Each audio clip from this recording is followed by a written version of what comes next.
கொஞ்சம் technical issues ஆயிடுச்சு. இப்போ 2 டேக் ஆயிடுச்சு. இப்போ 6:30க்கு ரிலீஸ் ஆக வேண்டிய வீடியோ இப்போ 3 டேக் ஆனதுனால தான் ஒரு 7 o'clock 7:30க்கு மேலே ரிலீஸ் ஆகும்னு நினைக்கிறேன். ஸோ அதுக்காக ஒரு லைக் கொடுங்க, சப்ஸ்கிரைப் பண்ணுங்க. Hi students, welcome back to channel. Okay boss, எல்லாரும் எப்படி இருக்கீங்க? நல்லா இருக்கீங்களா? ஸோ இல்லை, ஃபர்ஸ்ட் ஆஃப் ஆல் உங்களுக்கு ஒரு ஸ்பெஷல் தேங்க்ஸ் சொல்லி வீடியோ ஆரம்பிக்கலாம்னு பார்க்குறேன். நான் 12th படிச்சுட்டு இருக்கீங்க. ஸோ இதுக்கு முன்னாடி நீங்கள் 11th படிச்சுட்டு இருந்தீங்களா? ஸோ உங்கள் பேஜஸ் நான் கண்டிப்பாக மறக்கவே மாட்டேன். நம்ம சேனல்ஸ் வந்து டீஆக்டிவேட் ஐ மீன் டிசேபிள் ஆகிற டைமில் உங்க பேட்ச் ஐ மீன் லாஸ்ட் பேட்ச் தான் நல்லா சப்போர்ட் பண்ணிருந்தீங்க. அண்ட் தென் நீங்க 90 மார்க்ஸ் எழுத போறீங்க இல்லையா? அப்போ அவுட் ஆஃப் 600 எவ்வளவு மார்க் லாங்குவேஜஸ்ல எடுக்கணும் அப்படின்னு பாத்துட்டீங்கன்னா உங்களுக்கு மொத்தம் 1 2 3 4 5 5 இயல் உங்களுக்கு இருக்குது குவார்டர்லிக்கான போர்ஷன்ஸ். ஓகேவா? இந்த 5 இயல எப்படி எப்படிலாம் படிக்கணும் அப்படின்றத ஃபுல்லா பார்ப்போம். இயல் 1 பார்க்கலாம்.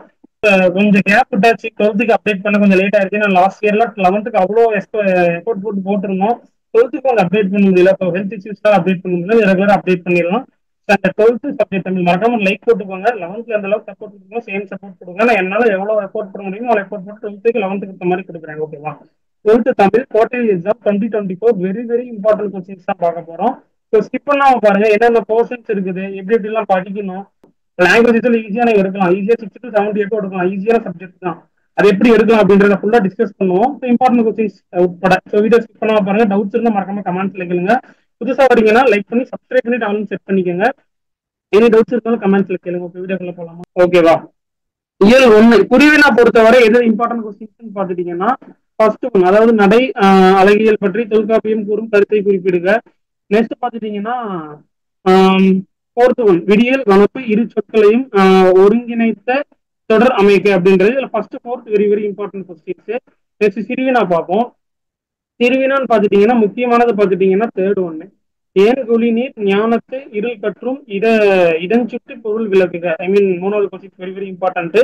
அண்ட் தென் ஃபர்ஸ்ட் கொஸ்டின் பாத்துட்டீங்க அப்படின்னு என்னது, சங்க பாடல்களில் ஒளிக்கோலம் குறிப்பிடத்தக்க ஒரு பண்பாகும் விளக்குக. ஓகேவா? நெக்ஸ்ட் நெடுவினா. நெக்ஸ்ட் உங்களுக்கு என்ன வீடியோ வேணும்ப்பா 12th அப்படின்றது மறக்காம கேளுங்க. நான் கண்டிப்பா டெஃபினட்டா உங்களுக்கு நான் அப்டேட் அப்படின்றது பண்றேன். ஓகே, நெக்ஸ்ட் நெடுவினா பார்க்கலாம். நெடுவினால இருந்து மோஸ்ட் இம்பார்ட்டன்ட் கொஸ்டின்ஸ் அப்படின்னு பாத்துட்டீங்கன்னா ஃபர்ஸ்ட் ஒன், அதாவது கவிதையின் நடை கட்டமைக்கும் அழகியல் கூறுகளை எடுத்துக்காட்டு விளக்குக. பாரதியின் கடிதம் வாயிலாக நீங்கள் அறிந்து கொண்ட மொழிப்பற்று சமூகப்பற்று ஆகியவற்றை விவரிக்க அப்படின்றது. ஸோ ஓகேவா? ஃபர்ஸ்ட் 2 question very very very very important questions. Skip பண்ணாம ஃபுல்லா பாருங்க. அண்ட் தென் தேர்ட் கொஸ்டின் அடிஷனலா படிச்சுக்கணும். தமிழின் சீரமைப்பை திறம் வியந்து கவிஞர் சிற்பி பாலசுப்ரமணியம் கூறுவனவற்றை தொகுத்து எழுதுக. First 2 questions important. Third questions நீங்க படிச்சு வச்சுக்கோங்க. ஓகேவா? நெக்ஸ்ட் செகண்ட் இயல் பார்ப்போம். ரெண்டாவது இயல குருவினா இது இம்பார்ட்டன்ட் பாத்துட்டீங்கன்னா இளநீரை பிரித்து புணர்ச்சி விகிதி எழுதுக. 2வது கொஸ்டின் ரொம்ப ரொம்ப important. And then first question ஆளுக்கு ஒரு மரம் வளர்ப்போம் என்னும் முழக்கத்து தொடர் வாயிலாக எவற்றை வலியுறுத்துவாய் அப்படின்றது ஃபர்ஸ்ட் கொஸ்டின். நெக்ஸ்ட் பாத்துட்டீங்கன்னா ஃபோர்த் ஒன், நகரம் பட்டை தீட்டிய வெள்ளை வைரம் ஆகிறது விளக்கம் தருக. 2வது கொஸ்டின் ரொம்ப இம்பார்ட்டன்ட். மீதி 2 கொஸ்டின்ஸ் படிச்சு வச்சுக்கோங்க அடிஷனலா. ஓகேவா? நெக்ஸ்ட் சிறுவினா பார்க்கலாம். சிறுவினா பார்த்தீங்கன்னா மோஸ்ட் இம்பார்ட்டன்ட் கொஸ்டின்ஸ் பார்த்தீங்கன்னா செகண்ட் ஒன்னு, வாடை காலத்தில் கோவலர்கள் எவ்வாறு பாதுகாப்பை தேடினர் அப்படின்றது. ஓகேவா? நெக்ஸ்ட் பாத்துட்டீங்கன்னா தேர்ட் ஒன்னு, மழை வெள்ள பாதிப்பிலிருந்து காத்துக்கொள்ளும் முன்னெச்சரிக்கை நடவடிக்கைகளை குறிப்பிடுக அப்படின்றது. Next first question very important, நீர்நிலைகளிலிருந்து உதடுகள் குவிந்து உறிஞ்சுகிறது ஒளிர்கதிர்கள் இக்கவிதை அடி. தூங்கும் பனி நீரை வாங்கும் கதிரோனே எனும் நாட்டுப்புற பாடல் தொடர்ச்சியாக அமைவதை பற்றி எழுதுக. இந்த கொஸ்டின்ஸ். ஓகேவா? ஓகே, நெக்ஸ்ட் நெடுவினான்னு பாத்துட்டீங்கன்னா இதுல செகண்ட் ஒன்பா, நெடுங்கல் வாடையில் நக்கீரர் காட்டும் மழைக்கால வருணை சொல்லி வடிக்க. நெக்ஸ்ட் தேர்ட் ஒன், பொறுப்புணர்ச்சியின்றி இருந்த ஊரை தன் பொறுப்புணர்வால் மாற்றிய மருதனின் பண்பு நிலத்தை விவரிக்கல. Second one very very important. கொஞ்சம் அடிஷனலா படிச்சுக்கோங்க. தேர்ட் கொஸ்டின் படிச்சுக்கோங்க. ஓகேவா? ஓகே, நெக்ஸ்ட் பாத்துட்டீங்கன்னா தேர்ட் இயல் பார்ப்போம். வச்சுக்கோங்க, தேர்ட் இயல் பார்த்துக்கிட்டு இருக்கிறீங்க. தேர்ட் இயல்ல பாத்துட்டீங்கன்னா தேர்ட் கொஸ்டின் ரொம்ப ரொம்ப இம்பார்ட்டன்ட். எதிர்பாராத நிகழ்வுகளை ஜாலகத்தின் ரூமி எவ்வாறு உருவாக்கப்படுகின்றார் அப்படின்றது. நெக்ஸ்ட் செகண்ட் ஒன், நிலையாமை குறித்து சூரி உரைக்கும் கருத்து. அப்புறம் ஃபர்ஸ்ட் கொஸ்டின். ஓகேவா? ஓகே, அது பார்த்துக்கோங்க. அப்புறம் பார்த்துட்டீங்கன்னா இதுல என்னென்ன கொஸ்டின்ஸ் அப்படின்னு பார்த்துட்டீங்கன்னா தேர்ட் கொஸ்டின் சேம் தான் இம்பார்ட்டன்ட். அப்புறம் ஃபர்ஸ்ட் கொஸ்டின், பண்டைய விரிந்த குடும்பத்தின் தொடர்ச்சியை இன்றைய கூட்டு குடும்பம் விளக்கி எழுதுக. அப்புறம் fourth question important. First fourth important, third படிச்சு வச்சுக்கோங்க. தாயும் தந்தையும் பணிக்கு செல்லும் இன்றைய சூழலில் குடும்ப உறுப்பினர் என்ற முறையில் எங்கள் குடும்பத்தில் செய்யும் உதவிகள் யாவை அப்படின்றது. சிறுவினால பாத்துட்டீங்க அப்படின்னா என்னென்னது அப்படின்னு பாத்துட்டீங்கன்னா third one most important questions. உரிமை தாகம் கதையில் சகோதரர்கள் இருவரும் ஒன்றியமையாமல் இணைந்திருந்தால் கதையை தொடர்ந்து எழுதி முடிக்க அப்படின்றது மிஸ் ஃபர்ஸ்ட் கொஸ்டின் இம்பார்ட்டன்ட். ஓகேவா?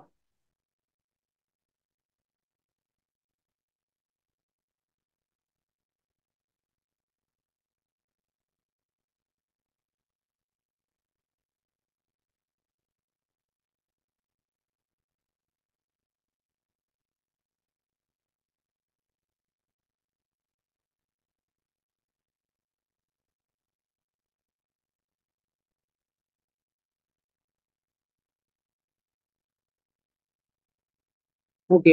திருக்குறள்னு பாத்துட்டீங்கன்னா கண்டிப்பா உங்களுக்கு நெடுவினா அதுல இருந்து கண்டிப்பா ஒண்ணு கேட்டுருவாங்க. ஸோ அதனால நெடுவினால இருந்து ஆரம்பிப்போம். ரெண்டு நெடுவினா படிச்சுக்கோங்க. மோஸ்ட் இம்பார்ட்டன்ட் ஃபர்ஸ்ட் நெடுவினா படிச்சுக்கோங்க. ஓகே, ஃபர்ஸ்ட் நெடுவினா ரொம்ப ரொம்ப இம்பார்ட்டன்ட். அப்புறம் சிறுவினா. சிறுவினால என்ன சார் படிக்கிறதுன்னு பாத்தீங்கன்னா இந்த சினத்தால் வரும் கேட்டினை கூறுக அப்படின்ற கொஸ்டின்ஸ் இருக்குல்ல, அது ரொம்ப ரொம்ப ரொம்ப இம்பார்ட்டன்ட் கொஸ்டின்ஸ். அப்புறம் குருவினாலே இந்த கொஸ்டின் இம்பார்ட்டன்ட், சினத்தை ஏன் காக்க வேண்டும். அப்புறம் மீதி குரல் உள்ள பொருளை நீங்க ஆல்ரெடி படிச்சிருப்பீங்க, மீதி கொஸ்டின்ஸ் ரிவைஸ் பண்ணிக்கோங்க. ஓகேவா?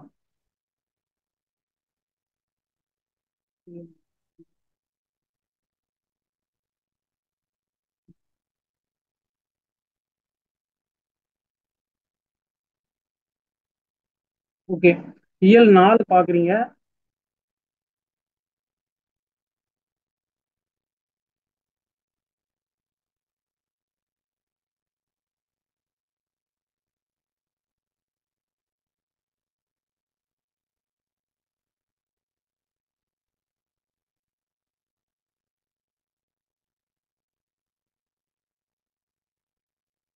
ஓகே.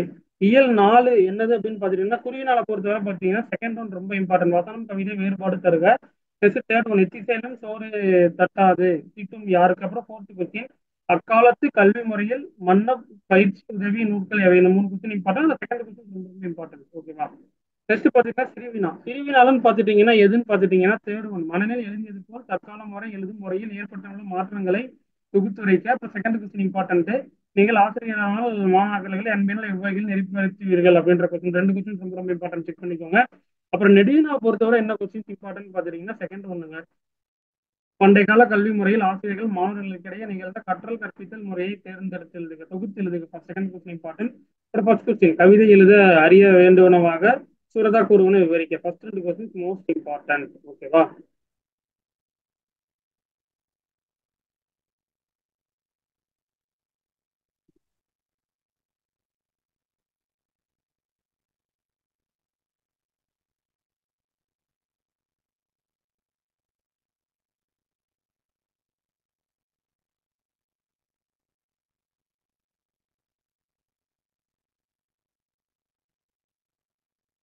ஓகே. அஞ்சாவது இயல் வந்தாச்சு. அஞ்சாவது இயல்ல குருவினா எது சார் இம்பார்ட்டன்ட் அப்படின்னு பாத்துட்டீங்கன்னா செகண்ட் ஒன் கீழ் திசை சுவடிகளை நூலகம் குறித்து எழுதுங்க. அப்புறம் ஃபர்ஸ்ட் ஒன் கழுவிலா ஒளிவிலா விளக்கம் தெரியுது. ரெண்டு கொஸ்டின் ரொம்ப ரொம்ப இம்பார்ட்டன்ட். மீதி ரெண்டு கொஸ்டின் ஜஸ்ட் ரெஃபர் பண்ணிக்கோங்க. ஓகேவா? ஓகே. திருவினா அப்படின்னு பாத்துட்டீங்கன்னா செகண்ட் ஒன் ராமலிங்க அடிகள் கந்தவேலிடம் எத்தகையோர் உறவு வேண்டுமென கூறுகிறார். அப்புறம் ஃபர்ஸ்ட் கொஸ்டின் சென்னையில் பண்பாட்டு அடையாளங்களில் இன்றும் நிலைத்திருப்பன எவை. இந்த ரெண்டு கொஸ்டின் ரொம்ப ரொம்ப இம்பார்ட்டன்ட் கொஸ்டின்ஸ். ஓகேவா? நெடுவினா பொறுத்தவரை எது இம்பார்ட்டன்ட் அப்படின்னு பாத்தீங்கன்னா தேர்ட் ஒண்ணுங்க.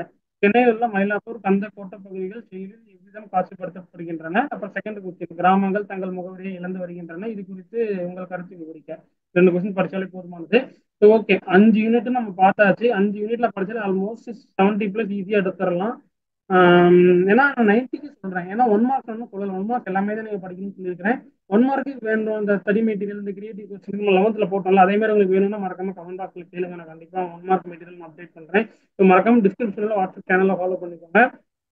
ஃபர்தர் ஏதாவது வீடியோ வேணும் அப்படின்னா அதர் சப்ஜெக்ட்ஸ்ல மேக்ஸா இருக்கட்டும், பிசிக்ஸ் கெமிஸ்ட்ரி வேணும்னா கண்டிப்பா மறக்காம கமெண்ட்ஸ்ல சொல்லுங்க. டெஃபினட்டா உங்களுக்கு நான் டெய்லி வீடியோ 2 நாளுக்கு ஒரு டைம் வீடியோ அப்டேட் பண்ண ட்ரை பண்றேன்.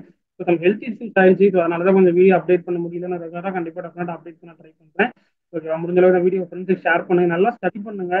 ஸோ 11th எந்த அளவுக்கு எஃபோர்ட் போட்டோமோ அதோட டபுள் மடங்கு எஃபோர்ட் போட்டு நீங்க படிக்கணும். இல்லை ஏன்னா நம்ம 11th போட்டுருக்கான எஃபோர்ட்டே பார்த்தீங்கன்னா 12th நல்லா படிக்கணும் அப்படின்றதுக்காக தான் நம்ம போட்டிருந்தோம். ஸோ ப்ரீவியஸ் 11th பேட்ச் ஸ்டூடெண்ட்ஸ்க்கு தெரிஞ்சிருக்கும் நம்ம எந்த அளவுக்கு எஃபோர்ட் போட்டோம்ன்றதை. ஸோ 12th விட்டுறாதே, நல்லா படிங்க.